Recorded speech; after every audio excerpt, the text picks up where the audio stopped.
Hello, Lt Governor Antonio Delgado here. I wish that I could be with you all in person, but I'm happy to connect with you virtually and give you a sense of who I am, where I come from, my belief system, and how together we can navigate some incredibly challenging and difficult times. For those who don't know, I've been representing a district in upstate New York for the last 3.5 years, a district that former President Trump won by 7 points in 2016, a district that is one of the most rural congressional seats in the entire country, 8 out of 435, a district that's a third independent, a third Democrat, a third Republican, and a district that is 90% white. And through my time in Congress, I was able to connect with everybody. I was able to not only win in this district, but win in areas that Trump himself won. In fact, there are counties that Trump won by double digits that I was able to win by as well. And I outperformed President Biden by more than 10 points in 2020. I only bring that up to say that it is important now more than ever, when we're talking about divisiveness and extremism, that we have leaders who understand how to cut through that noise, who know how to figure out how to bring humanity back to politics and get beyond the extreme partisanship and deliver and be effective. In my time in Congress, I was able to have 18 of my bills, 10 under President Trump and 8 under President Biden, get signed into law.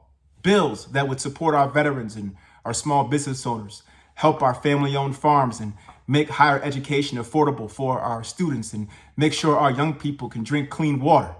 I supported legislation that would bring down healthcare costs, secure access to broadband, address the climate change issue that is an existential threat to our country, make sure that we are bringing back a set of equity and principles to our system through the work. We have to be able to deliver results and not just talk about it. That has been the work that I have done, and I've done that by being accessible and transparent and accountable. More than 65 town halls since being sworn in 2018. And when I look at what's happening across the country, we know the stakes are incredibly high. 2/3 of folks right now are living paycheck to paycheck. Half the country could not survive a medical emergency bill without going into debt.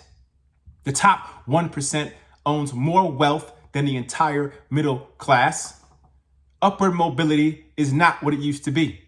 I grew up in a working class family in Schenectady. My parents worked for General Electric back when General Electric anchored families and allowed them to reach up into the middle class like mine.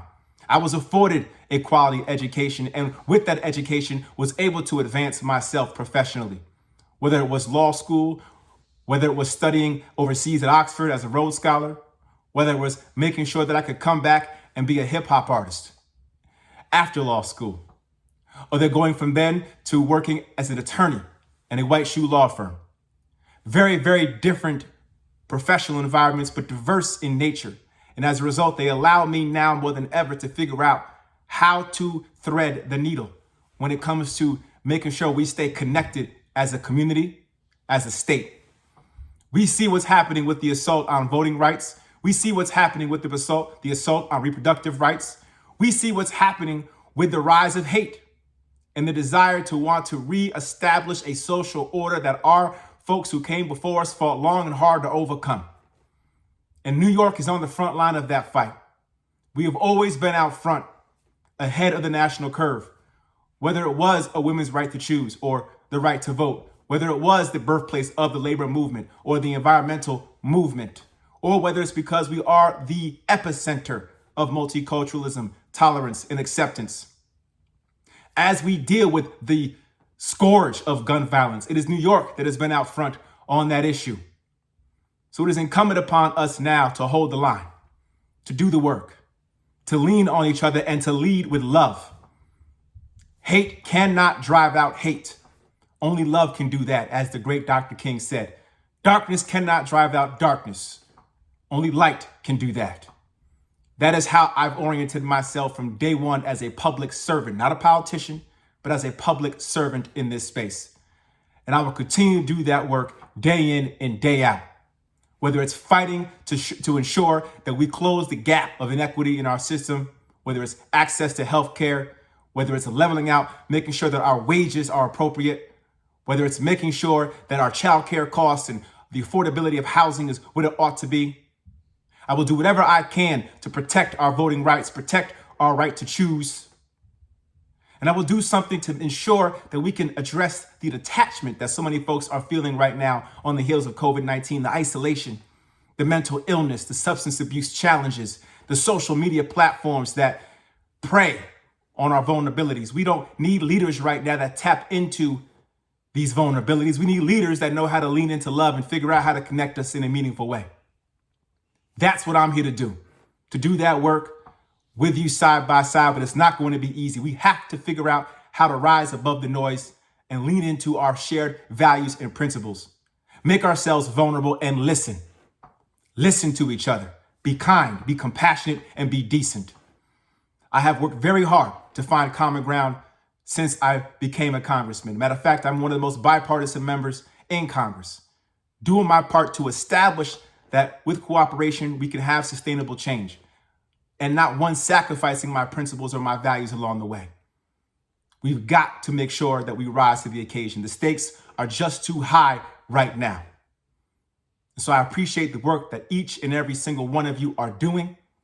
It is absolutely critical that we tend to the garden of democracy. It is a moral endeavor. You have to believe in it. You have to have faith in it. The idea that one person, one vote is a real thing is anchored in this idea that we are all equal because of our shared dignity by virtue of our humanity, which is anchored in a higher power that we are all sourced in. This is how we ground ourselves, not in left-right politics, but in right-wrong politics. And this is the fight that I want to bring to the table as we engage in these most challenging times. So thank you. Thank you for your work. Thank you for your dedication. Thank you for your commitment to progress. And together, we're going to get this done. Stay safe, stay healthy, and God bless.